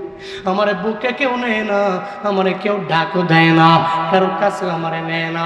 আমি কালেমা পড়ে মুসলমান হয়ে গেছি, আপনার প্রেম আমারে পাগল বানায় ফেলছে, আপনার দরওয়াজায় আমি চলে আসলাম। নবীর চোখের পানি ছেড়ে দেয়। আব্দুল উজ্জার কথা শুনে বলে, আব্দুল উজ্জা রে, আমি নবীর কাছ থেকে এমন কোনো এতিম না হয় যে এতিম আমি নবী হাত বুলাই নাই, আর সে এতিম আমার পাশ দিয়ে গমন করে চলে গেল। তুমি একজন এতিম মানুষ রে, আমি নবীও তো একজন এতিম রে। আমি দুনিয়াতে আসার পরে বাবার আদর কেমন আমি এটা পাই নাই রে। আমার মা রে আমি 6 বছর বয়সে হারায়া ফেললাম, 8 বছর বয়সে আমি আমার দাদাকেও হারায়া ফেললাম। আমি এতিম রে, আমার দরবারে তুই আসছো, আমি তোরে ফিরে দিতে পারি না, তুই আমার দরবারে থাকবা, আর তুই আমার এই মসজিদের নববীর মধ্যেই থাকবা। এই যে আসহাবে সুফফা যারা, এদের মধ্যে আজকে থেকে তুইও একজন হয়ে যাবা। আর খাবার দাবার আসবে, তুই এখানে থাকবা, এখানে খাবা, আমার সঙ্গে থাকবা। রহমাতুল্লিল আলামিন তাকে এত পরিমাণে আপন বানায় নিল, আর সঙ্গে সঙ্গে বলল, তোমার নাম কি আমারে বলো। বলে, নবী গো, আমার নাম হলো আব্দুল উজ্জা। রহমাতুল্লিল আলামিন বলে, আব্দুল উজ্জা রে, এতদিন পর্যন্ত তোমার নাম আব্দুল উজ্জা হতে পারে, এতদিন তুমি উজ্জার গোলামি করলা, এজন্য উজ্জার গোলাম হয়ে গেলা, কিন্তু আজকে থেকে তোমার নাম আব্দুল উজ্জা থাকতে পারে না। আমার আল্লাহর কাছে দুইটা নাম বড় প্রিয়, একটা নাম হলো আব্দুল্লাহ, আর একটা নাম হলো আব্দুর রহমান। এই দুইটা নাম আমার মাওলার দরবারে অনেক প্রিয়। আব্দুল উজ্জা রে, এতদিন পর্যন্ত উজ্জার গোলামি করার কারণে তোমার নাম আব্দুল উজ্জা হয়ে গেল। আজকে থেকে আব্দুল উজ্জা না, আজকে থেকে তোমার নাম আমি নবী দিয়ে দিলাম আব্দুল্লাহ জুল বাদাই। জোরে জোরে পড়া যায় না আল্লাহু আকবার। আজকে থেকে কি নাম? আব্দুল্লাহ জুল বাদাই। আব্দুল্লাহ আল্লাহর কাছে সবচেয়ে প্রিয় নামগুলোর মধ্যে একটা, দামি নাম। এজন্য নাম রাখতেও কিন্তু সাবধান। সামনে যাদের আগত ছেলে আগত মেয়ে নিয়ত করেন আমি একটা ভালো নাম রাখবো, একটা সুন্দর নাম রাখবো, এমন নাম রাখবেন যেই নাম বললেও সওয়াব, শুনলেও সওয়াব হবে। ওর নাম শুনলেই যাতে একটা ভালো মানুষের কথাই মনে পড়ে। নাম রাখবেন আবু বকর, নাম শুনলেই নবীর সাহাবী আবু বকরের কথা মনে পড়বে। সুবহানাল্লাহ পড়বেন না? নাম রাখবেন ওমর, নাম শুনলেই নবীর সাহাবী ওমর রাদিয়াল্লাহু আনহুর কথা মনে পড়বে। নাম রাখবেন ওসমান, নাম শুনলেই যাতে ওসমান রাদিয়াল্লাহু আনহুর কথা মনে পড়ে। নাম রাখবেন আলী, যাতে করে নাম শুনলেই হযরত আলী রাদিয়াল্লাহু আনহুর কথা মনে পড়ে। নাম রাখবেন আমির হামজা, যাতে করে ওনার নাম শোনার পরেই উহুদের ময়দানের কথা মনে পড়ে। এমন কিছু বাছাইকৃত নাম, যে নামগুলো বড় সুন্দর, এমন সুন্দর নাম রাখতে পারবেন তো ইনশাআল্লাহ? নাকি টিঙ্কি, পিঙ্কি, চৈতি আছে না? নাই? কথা বলুন না কেন? সব এই যে বিশেষ করে পুরান ঢাকায় আর সাভার অঞ্চল, এই জায়গায় প্রায় লোকদের নাম কেমন জানে। একজনের নাম খাদে, আরেকজনের নাম ফালাইদে, আরেকজনের নাম গান্দা, আরেকজনের নাম পদ্মা। 4 ভাই। আমি জানি এবং জানি দেখেই বলছি, এই নাম গান্দা, পদ্মা, খাদে, ফালাইদে, কোনো নাম হইল? মজা করে আগে মানুষ নাম রাখতোই না, কিন্তু শুনেন ভাই, এই নাম রাখা যাবে না। নাম রাখবেন সুন্দর। রাজি আছেন তো ইনশাআল্লাহ? রাজি আছেন তো ইনশাআল্লাহ? আল্লাহ পাক তৌফিক দান করুন। আরো জোরে বলেন আমিন। নবীর আদর্শের মালা গলায় পরলেন আব্দুল্লাহ জুল বাদাই। কি কারণে? নবী গেলে যদি উঠতেছে যাও, আমাদের ব্যবহার তো এমনই। কি রূঢ় আচরণ, কি খারাপ ব্যবহার। আপনি যখন কোনো প্রয়োজনে পড়বেন, বাংলাদেশের প্রতিটা স্তরে প্রতিটা চেয়ারম্যান বলতে শুধুমাত্র চেয়ারম্যান এলাকার যে এই চেয়ারম্যান নয়, এই চেয়ার যে পায় ওই চেয়ারম্যান। চেয়ার পাইলেই তো চেয়ারম্যান। আমি একজন চেয়ারম্যান, চেয়ার পাইছি, চেয়ারে বসে হয়েছি চেয়ারম্যান, আমি চেয়ার পাইছি। বাবার মুখ কি? কথাই তো বলি না, সালাম তো দেই না। আমি মুসাফা করবো কেন? সে দৌড়ে মুসাফা করবো, ঠিক কিনা? এই চিন্তা প্রত্যেকটা জায়গায়। মানুষকে মানুষ মনে করেন। আপনি গাড়ি লাইসেন্স করবেন, আপনি বিআরটিএতে যাবেন, যান বিআরটিএতে, দেখবেন যে ওখানে কি পরিমাণে হয়রানি চলে। বাপরে বাপ, এক একজন এখানে বসতে পারলেই ও মনে করে এই আসমান আমার, এই জমিন আমার, এ পুরো দুনিয়াই তো আমার। অথচ ক্ষমতার বাহাদুরি থাকে না তো চিরকাল, সময়ের সাথে সব হয় রে বিলীন। জেনে রেখো জালিমেরা সব জুলুমের ফল পাবে একদিন ইনশাআল্লাহ। অলরেডি পেয়েছে, সামনেও যদি এদের থেকে শিক্ষা গ্রহণ করে চলতে না পারে, যারাই শিক্ষা গ্রহণ করবে এরা কামিয়াব হবে। শিক্ষা গ্রহণ করবে না তো এদের যা পরিণতি হয়েছে, সামনে যারা আসবে এদের পরিণতি ঠিক একই রকমই হবে। এই জন্য আবদার জানাই জনাব শারজি শাহ আলম, আবদার জানাই জনাব হাসানাত আব্দুল, আবদার জানাই নেত্রকোনার এই প্রোগ্রাম থেকে জনাব কি যেন নাম, নাহিদ ইসলাম, আবদার জানাই আসিফ মাহমুদ সজীব ভুইয়া। আল্লাহ পাক আপনাদের মাধ্যমে এই আপামর জনতাগুলো মাঠে নেমেছে বলেই 16 বছরের এক জালেমকে বিদায় করতে পেরেছেন। তবে মনে করবেন না এই চেয়ার পাওয়ার পরেই সবাইকে ভুলে গেলেন, মানুষকে মানুষই মনে করলেন না, ওলামায়ে কেরামের অবদানকে ভুলে গেলেন, নিজেরা নিজের মতো করে করতে শুরু করলেন। মনে রাখবেন পরিণতি কিন্তু সবারই একই হয় আজ না হয় কাল। এজন্য আবদার জানাই, সাবধান, কশ্চিন কাল ভেতরে এটা আনা যাবে না। আরে আমি তো লিডার, আমি তো নেতা, মানুষ তো আমার কথা শুনে, কশ্চিন কাল এই অন্তরে এটা আনা যাবে না। আজকের মাহফিল থেকে সমন্বয়কদের প্রতি আবদার আমি জানালাম, আমরাও সবার পক্ষ থেকে আবদার একটাই, আমরা সুন্দর, সুষ্ঠু, দুর্নীতি মুক্ত, জুলুম মুক্ত, নির্যাতন মুক্ত, পেরেশানি মুক্ত একটা বাংলাদেশ চাই। ঠিক কিনা? আমাদের আর কি চাওয়ার আছে বলুন তো? এই যে আপনারা যারা আছেন, আপনারা যে এখানে কি ওই যে এলাকার মেম্বার, চেয়ারম্যান, যারা এমপি টেমপি হয়, মন্ত্রী হয়, কি আপনারা যে প্রতিদিন গিয়ে আর পায়ের নিচে করে কি বলেন আমারে 500 টাকা দেন? কথা বলেন না কেন? আপনি আপনারটা খাটেন, আপনি খাইটা আপনি যা রোজগার করতে পারেন আপনি চলেন। আপনি মাঠে কাজ করেন, দিনে আপনার 500-600 টাকা মজুরি হয়, এগুলা দিয়ে আপনি চলেন। তার টাকার তো আপনার প্রয়োজন নাই, তার কাছেও যাওয়ার প্রয়োজন নাই, কিন্তু তার কাছে আপনার আবদার কি? আবদার তো একটা জুলুম মুক্ত বাংলাদেশ।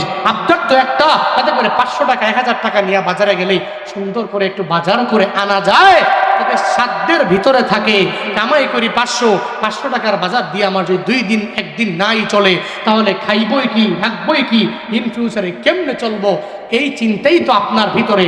আপনি চান তো এটাই, আবদার জানান এতটুকুই, হ্যাঁ সরকার আমার টাকা লাগবে না, আমার বাড়ি লাগবে না, আমার গাড়ি লাগবে না, আমার কিচ্ছু লাগবে না, শুধু একটা দুর্নীতি মুক্ত দেশ তোমরা আমাকে উপহার দাও, শুধুমাত্র একটা সুন্দর, সুষ্ঠু, জুলুম মুক্ত, নির্যাতন মুক্ত একটা দেশ আমাকে উপহার দাও। যেমন আজকে শান্তি পেয়েছি এয়ারপোর্টে আসার পরে, এমনিতেই আমরা অহংকার না, এয়ারপোর্টে গেলে মানুষ সম্মান করে, মানুষ ভালোবাসে, এয়ারপোর্টে কর্মরত অনেক মানুষ আমাদের বয়ান শুনে আমাদের কি অনেক রেসপেক্ট করে। গেলেই বলে যে হুজুর বাস দিয়ে যাওয়া লাগবে না, ভিতরে বাস দিয়ে বিমান পর্যন্ত যাওয়া লাগে, হুজুর প্রাইভেট কার আছে, প্রাইভেট কারে ওঠেন, এরপরে আপনাকে সাদরে আমন্ত্রণ করে সুন্দর করে নিয়ে যাওয়া হবে। এরকম সম্মান পর্যন্ত আমাদেরকে করে, আগে থেকেই করতো, এখনো অনেক বেশি করে। তবে আগে যে করতো আমাদেরকে কইরা গিয়া তারা নর্মাল মানুষ এদের সাথে আবার খারাপ ব্যবহার করত, এটা তো শুনতাম, এটা জানতাম, এটা বিভিন্ন মিডিয়ার মাধ্যমে দেখতাম। আমার এয়ারপোর্ট চেঞ্জ হয়েছে, আজকেও আমি এয়ারপোর্টে আসছি, আলহামদুলিল্লাহ মনটা এত ভালো লাগছে। এয়ারপোর্টে এখন বিন্দু থেকে বিন্দু মাত্র পরিমাণ কোনো হয়রানি নেই, কোনো পেরেশানি নেই। আগে লাগেজের জন্য 1-1.5 ঘন্টা 2 ঘন্টা মানুষ বসে জুড়াইতো অথবা ঘুমিয়ে যাইতো, লাগেজ আসতেছে রে ওয়েটিংয়ে থাকবো, এ আসে তো আসে বসে রয়েছে কতক্ষণ লাগায়, আধা ঘন্টা 1 ঘন্টা পরে ব্যাগেজ পাইছে, ব্যাগেজ খুইলা দেখে লাগেজের ভিতরে গোল্ড যা আনছিলই নাই, এর ভিতরে খুইলা দেখে যে হায় রে আইফোনে টানছিলাম তাও নাই। ঠিক কি ঠিক না? অন্তত পক্ষে এয়ারপোর্টটা চেঞ্জ হয়েছে। আজকে আমরা আস্তে আস্তে এয়ারপোর্টেই একে অপরে বলাবলি করতেছিলাম, ডক্টর ইউনূস সাহেব যা করছে না করছে এয়ারপোর্টটারে মোটামুটি কিছুটা ভালো করছে। কারণ আগে যেই পরিমাণে পাকনামি করতো, এখন আর এই পাকনামি কেউ করে না। আগে যেই পরিমাণে মুড নিয়ে, বাপরে বাপ, মনে এর মতো অফিসার এই পৃথিবীতে আর কেউ হতে পারে না, এর গেট আপ কি, এখন আর অন্তত পক্ষে এগুলো নাই। আমরা চাই আমার দেশের প্রতিটি স্তরে মানুষগুলো যাতে করে যে পেরেশানি মুক্ত, হয়রানি মুক্ত। একটা জন্ম নিবন্ধন বানাইতে গেলে মানুষের পিছিয়ে পিছিয়ে ঘুরতে হবে কেন? একটা আইডি কার্ড একটু পরিবর্তন করতে গেলে ওখানে 2000-5000 টাকা দেওয়া লাগবে কেন? একটা পাসপোর্ট বানাইতে গেলে ওখানে 15,000-20,000 টাকা দেওয়া লাগবে কেন? মানুষের নিত্য প্রয়োজনীয় কাগজপত্র করতে গেলে 1 থেকে 1.5 মাস, 2 মাস, 2.5 মাস, 3 মাস মানুষ তার পিছনে ঘুরতে হবে কেন? আমরা চাই আমার দেশটা এত সুন্দর হোক, কাগজপত্রগুলো সুন্দরভাবে হয়ে যাক, মানুষ সুন্দরভাবে চলুক, একটা হয়রানি মুক্ত বাংলাদেশ আমরা চাই। আল্লাহ আমাদেরকে এমন একটা লিডার তৈরি করে দেন। জোরে বলে না আমিন, আর একটু আওয়াজ করে পড়ে না আমিন। আল্লাহ আমাদের সবাইকে নবীর আদর্শে আদর্শবান হওয়ার তৌফিক দান করেন। আল্লাহ আমাদের নেতাদেরকে নবীর আদর্শে আদর্শবান হওয়ার তৌফিক দান করেন। একটু জোরে পড়ে না আমিন। আস্তাগফিরুল্লাহ রাব্বি মিন কুল্লি যামবি ওয়া আতুবু ইলাইহি লা হাওলা ওয়ালা কুওয়াতা ইল্লা আস্তাগফিরুল্লাহ রাব্বি মিন কুল্লি যামবিন ওয়া আতুবু ইলাইহি লা হাওলা ওয়ালা কুওয়াতা ইল্লা বিল্লাহিল আলিয়্যিল আযীম। কমিটিরা কথা বলবে কেউ আর কথা বলবে? আস্তাগফিরুল্লাহাল্লাযী লা ইলাহা ইল্লা হুয়াল হাইয়্যুল কাইয়্যুম ওয়া আতুবু ইলাইহি লা হাওলা ওয়ালা কুওয়াতা ইল্লা বিল্লাহিল আলিয়্যিল আযীম। আস্তাগফিরুল্লাহ রাব্বি মিন কুল্লি যামবিন ওয়া আতুবু ইলাইহি লা হাওলা ওয়ালা কুওয়াতা ইল্লা বিল্লাহিল আলিয়্যিল আযীম। আমি তো মনে হয় আবার পূর্বদলে আসবো না, কি তোমাদের এলাকায় তো কোথায় কি ধলা ধলা মণ্ডপ? হ্যাঁ হ্যাঁ হ্যাঁ, ধলা মণ্ডপ আবার আসবো। আমি তো পূর্ব ধলায় আরো বহুবার আসবো, আরো বহুবার। শুনেন, আমি যে কথা বলতে পারছি এটা অনেক বেশি। আমি সফর করে আসছি, আমি আইসা ঠিক মতো খাইতেও পারি নাই। আপনারা অবাক হবেন। এই আপনাদের একটু নেপালের কাহিনী শুনেন, নেপালের কাহিনী শুনাই। ওখানে যাওয়ার পরে আমরা 3 দিনে ভাত খাইতে পারি না ঠিক মতো। ওদের ভাত আমাদের পছন্দ হয় না, শুধুমাত্র ডিম বাজি খেয়ে খেয়ে থাকছে। আমাদের উদ্দেশ্য ছিল, নেপালে যাওয়ার উদ্দেশ্য হলো, নেপালে রবের সৌন্দর্যে ভরপুর কিছু পাহাড় আছে। সারা বিশ্বে যে সমস্ত পাহাড়গুলো অন্যতম 10টা পাহাড়, এর মধ্যে 8টাই নেপালে। কয়টা? 10টা সবচেয়ে বড় পাহাড় সারা বিশ্বে, এর মধ্যে 8টাই নেপালে। তো পাহাড় কি কোনো বৌদ্ধ সৃষ্টি, কোনো হিন্দুর সৃষ্টি? কথা বলো না কেন? এটা কোনো মূর্তি বানিয়েছে? কে বানিয়েছে? বলো না, কে বানিয়েছে? ওয়াইলাল জিবালি কাইফা, ওয়াইলাল জিবালি কাইফা নুসিবাত। কি সুন্দর এই পাহাড়! আল্লাহ কয়, এই পাহাড়ের দিকে তাকায় না, কি সুন্দর করে বানাইছি। আল্লাহু আকবার! এত সুন্দর, পুরো দেশটাকেই আল্লাহ পাহাড় দিয়ে সৌন্দর্যে ভরপুর করে রেখেছে। ওখানে আমরা 3 দিন খাইতে পারি নাই। আজকে আইসা মনে হয় বাসার ভিতরে কয়টা ভাত খাই না, বুঝছেন? তা আমি যে আইসা কথা বলতে পারছি, এই অনেক বেশি, অনেক বেশি। তবে ইন ফিউচারে আসলে আরো অনেক ভালো থাকলে সুন্দর করে শোনানোর চেষ্টা করব। আর একটা বছর গাওয়াই লাগবে একদম।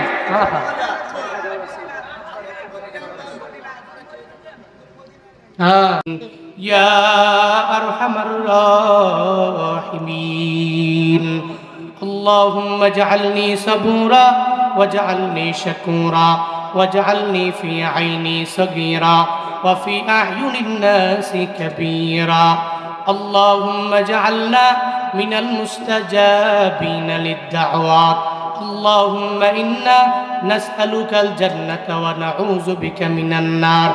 ইয়া খালিকাল জান্নাতি ওয়ান নার বিরহমাতিকা ইয়া আজিজু ইয়া গফফার ইয়া কারীমু ইয়া সাত্তার ইয়া রহিমু ইয়া জাব্বারু ইয়া খালিকু ইয়া বার।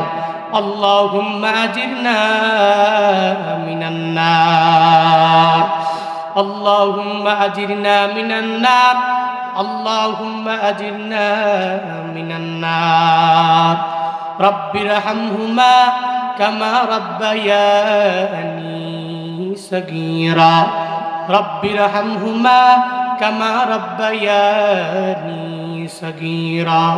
ও দয়ার মালিক, গভীর রাত তোমার কতগুলো আশিকিন জাকিরিন শাকিরিন বান্দা লইয়া, আমি গুনাহগার, আমার মতো গুনাহগার আসমানের নিচে জমিনের উপরে কেউ নেই।